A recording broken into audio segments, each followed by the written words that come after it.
ഏയ്, എല്ലാ പിള്ളേരും കോളേജിൽ പോകുന്ന പരീക്ഷ എഴുതാനാ. ഈ നാട്ടിൽ ചില പെൺപിള്ളേര് പരീക്ഷ എടുക്കുമ്പോ മുലക്കുപ്പി അന്വേഷിക്കില്ല പണി. എടോ, തന്റെ ഒരു കാലേ പൊട്ടിയിട്ടുള്ളൂ, അടുത്ത കാലും കൂടി. അവരോടൊന്നും സംസാരിക്കാൻ നിൽക്കണ്ട, നമുക്ക്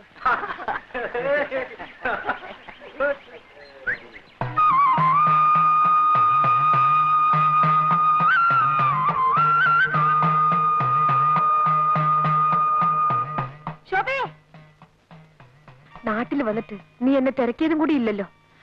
പരീക്ഷയ്ക്ക് എങ്ങനെ എഴുതിയിടാ? തിരക്കേടില്ല.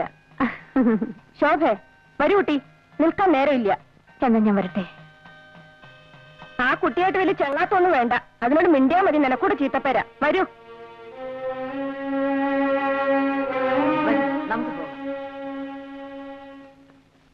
ഈ ലക്ഷ്മിയടത്തേക്ക് വേറെ പണിയൊന്നുമില്ലേ? ദിവസം ഇത് എന്നെ ജോലി. കാശിക്ക് പോകുമ്പോ സാധുക്കൊക്കെ കൊടുക്കാലോ. ഒരു 101 രൂപയെങ്കിലും ആയിട്ടാവട്ടെ. അതെ അതെ, എന്നും ഇങ്ങനെ കാശി രാമേശ്വരം എന്ന് പറഞ്ഞിരുന്നോളൂ. കല്യാണമൊക്കെ കഴിഞ്ഞ് സുഖമായിട്ട് ജീവിക്കുന്നതിന് പകരം. അതിനൊക്കെ ഒരു തലയിലെടുത്ത് വേണ്ടേ കുട്ടി? പിന്നെ ഇവിടെ ഇങ്ങനെ യാതൊരു അല്ലലുമില്ലാതെ കഴിയുന്നുണ്ടല്ലോ, അത് തന്നെ ഒരു വലിയ ഭാഗ്യം.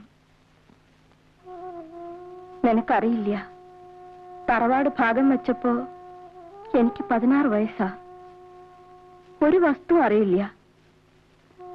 എല്ലാരും കിട്ടിയതും വാങ്ങി അവരവരുടെ വഴിക്ക് പോയി. ലക്ഷ്മിയടത്തേക്ക് മാത്രം ആരും ഉണ്ടായിരുന്നില്ല. അമ്മയില്ല, അച്ഛനുമില്ല. ഇനിയിപ്പോ അതൊക്കെ എന്തിനാ പറയണേ? നിന്റെ അമ്മയില്ലാന്ന് വെച്ചാ ഇന്ന് ഞാൻ ഉണ്ടാവായിരുന്നില്ല. ലക്ഷ്മിയടുത്തി കിടന്നുറങ്ങേ, എനിക്ക് ഉറക്കം വരുന്നു.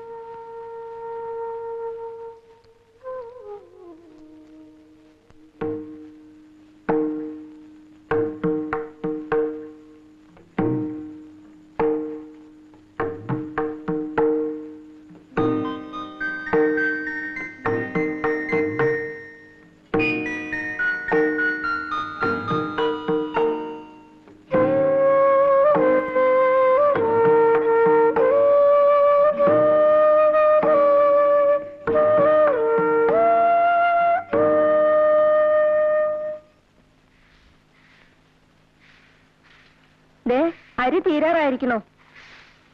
ഏട്ടന്റെ അടുത്തേക്ക് ഒന്നുകൂടെ ആളയക്കാം. ഏട്ടൻ എന്തോ വാശിയില്ല, 2-3 വട്ടം ആളയച്ചതല്ലേ. അമ്മാവരെന്തിനാ ഇക്കാര്യത്തിൽ വാശി പിടിക്കുന്നത്? നമ്മുടെ കൃഷി എന്നുള്ളത് നമുക്കല്ലാതെ പിന്നെ ആർക്കാ? തരാൻ പറയണമ്മേ. നിന്നോട് ചോദിച്ചില്ല. കുട്ടികളെ പോലെ സംസാരിച്ചാ മതി കേട്ടോ. എന്റെ ഗുരുവായൂരപ്പ, ഏട്ടൻ ഇങ്ങനെ തുടങ്ങിയാ നമ്മൾ എന്താ ചെയ്യാ? പുള്ളിക്കാരൻ ലീവ് കിട്ടാതെ നിന്ന് കുഴയായിരുന്നു. അവസാനം ഞാൻ അങ്ങ് പൊക്കിയെടുത്തോണ്ട് പോന്നു. ഇതാണോ ക്യാപ്റ്റൻ? ഇച്ചിരി കൊമ്പമീശ കൂടി ആകാമായിരുന്നു. നോക്ക്, അമ്മാവുണ്ട്. വാ. പണ്ടത്തെ കാലത്ത് മിലിറ്ററി എന്ന് പറഞ്ഞാൽ പേടിയാ. മിലിറ്ററിക്കാരന്റെ കൂടെ പെണ്ണിനെ അയക്കില്ല. അന്നൊക്കെ ഒരു പട്ടാളക്കാരന്റെ ജാതകം കൊണ്ട് കൊള്ളാവുന്ന ഒരു തറവാട്ടിൽ കയറി ചെല്ലാൻ ഞാൻ പേടിച്ചിട്ടുണ്ട്. ഇപ്പൊ പിന്നെ അല്ല, അവിടത്തേക്ക് അറിയാവുന്ന കാര്യം തന്നെയാണല്ലോ. IAS, ഡോക്ടർ, മിലിറ്ററി ഓഫീസർ, ഇതൊക്കെ കഴിഞ്ഞ ബാക്കിയുള്ളവർക്കൊക്കെ ഡിമാൻഡ് ഉള്ളു. ഇതാ കുട്ടി. ഈ ഒരു കല്യാണവും കൂടി അങ്ങ് നടന്നാൽ ഇവിടത്തേക്ക് ഇനി മരുമോളുകെട്ടിയായിട്ട് വേറെ ആരുമില്ല. എന്താ? അതെ. ഞാനിപ്പോ വരാം.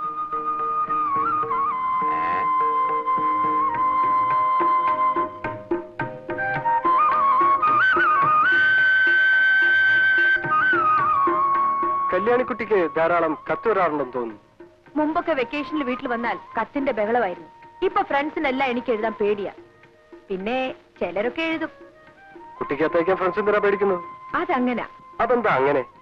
ഒന്നും പറയണ്ട, ഞാനൊരാളുമായി അല്പം ഇഷ്ടത്തിലായി. അപ്പോഴേക്കും ലോകം മുഴുവൻ എതിരായി. ഞാനെല്ലാം കേട്ടു. ഓ, അതിലൊന്നും കാര്യമില്ല. ഒരു പെൺകുട്ടിക്ക് ഒരാണിനോട് ദേഷ്യമാണെന്ന് പറഞ്ഞു എല്ലാവർക്കും സന്തോഷം. അതെ. അതേസമയം ഒരു പെണ്ണ് ആണിനോട് ഇഷ്ടമാണെന്ന് പറഞ്ഞാൽ എല്ലാവർക്കും സംസാരിക്കാൻ വിഷയമായി. അവിടെ ഭയങ്കര ക്രൈം ചെയ്തു പോലെ. എന്താ ശരിയല്ലേ? ഏതായാലും ഞാൻ തെറ്റുകാരിയായിപ്പോയി. ഇനി അത് മാറ്റിയെടുക്കണമെങ്കിൽ പ്രഭു തന്നെ കല്യാണം കഴിച്ചാലേ ഒക്കൂ. ആരാണി പ്രഭു? അറിയില്ലേ, എന്റെ കാമുകൻ. നിങ്ങൾ തമ്മിൽ ഇപ്പോഴും കത്തെഴുതാറുണ്ട്? അങ്ങോട്ടുണ്ട്, മറുപടി കിട്ടിയിട്ടില്ല. വന്നേ, അയാൾ വേറെ പെൺപിള്ളേരെ വേറെ പോയി കാണും എന്ന് തന്നെയാ എനിക്കും തോന്നുന്നത്. ആളൊരു... എനിക്കൊന്നും കേൾക്കണ്ട. എനിക്കറിയേണ്ടത് കല്യാണിക്കുട്ടിക്ക് എന്നെ ഇഷ്ടമായോ എന്ന് മാത്രമാണ്. ഇഷ്ടക്കേടൊന്നുമില്ല, പക്ഷേ നിങ്ങൾ ഏത് തരക്കാരനാണെന്ന് അറിഞ്ഞില്ലല്ലോ ഇതുവരെ. മനസ്സിലായില്ല. മദ്യപിക്കുമോ, സിഗരറ്റ് വലിക്കുമോ, മറ്റു ചില പെൺകുട്ടികളായിട്ട് എന്തെങ്കിലും ഇടപാടുണ്ടോ, അങ്ങനെ എന്തെല്ലാം അറിയാനുണ്ട്. ഇതൊന്നുമില്ല. ഒരുപക്ഷെ മദ്യപിക്കാത്ത ഒരേ ഒരു മിലിറ്ററി ഓഫീസർ ആയിരിക്കും ഞാൻ. അതുപോലെ സ്മോക്കിംഗ്. പ്രഭുവിന് ഇതെല്ലാം ഉണ്ട്. കള്ള് കുടിക്കും, സിഗരറ്റ് വലിക്കും, പിന്നെ... എക്സ്ക്യൂസ് മീ, ഞങ്ങൾക്ക് പോകാൻ സമയമായി.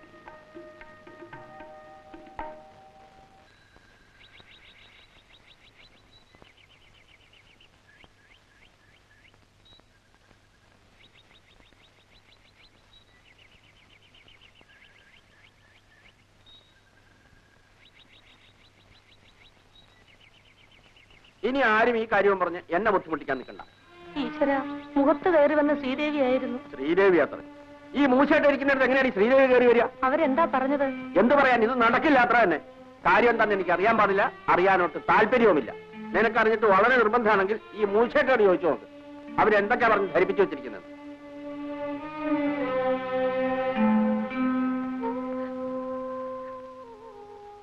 എന്റെ കഴുത്തിൽ താലി കണ്ടിട്ട് കണ്ണടയ്ക്കാൻ എനിക്ക് പറ്റില്ലേ മോളെ. അമ്മേ, ഞാൻ രോഗി. എന്റെ ആയുസ് തീരുകയാണ്. നിന്നെ ഞാൻ ആരുടെ കയ്യിൽ ഏൽപ്പിച്ചിട്ട് പോകും? ലക്ഷ്മിയെയോ? അമ്മ വെറുതെ പരിഭ്രമിക്കാതിരിക്കൂ. അതിന് തക്കവണ്ണം ഇവിടെ ഒന്നും ഉണ്ടായില്ലല്ലോ, ഇല്ലേ?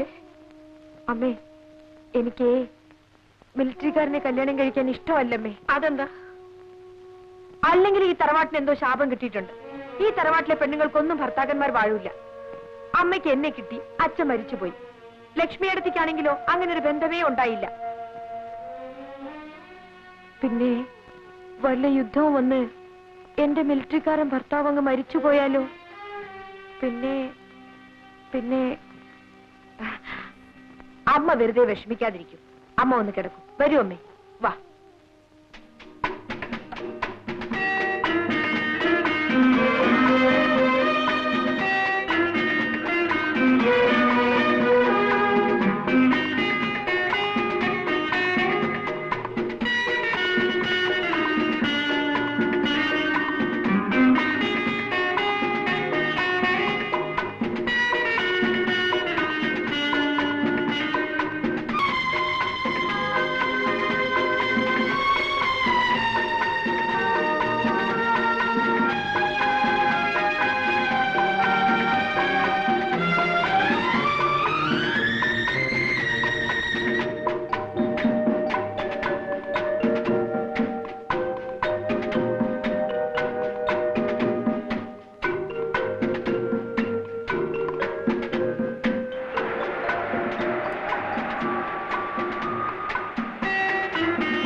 പോയത് അറിഞ്ഞതേയില്ല.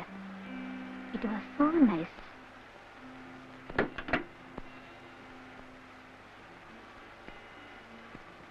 ഇത് എപ്പോഴാണ് കാണാം?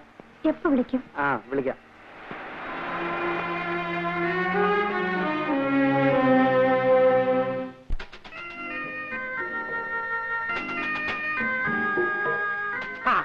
കുഞ്ഞു വന്നോ?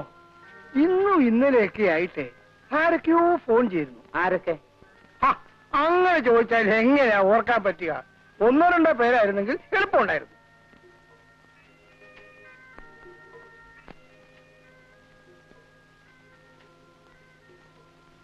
ഹോട്ടൽ ബില്ലായിരിക്കും. ഇപ്പൊ ഓർമ്മിച്ച നന്നായി. ഇന്ന് തന്നെ ചെയ്യുമ്പോൾ അയച്ചേക്കാം.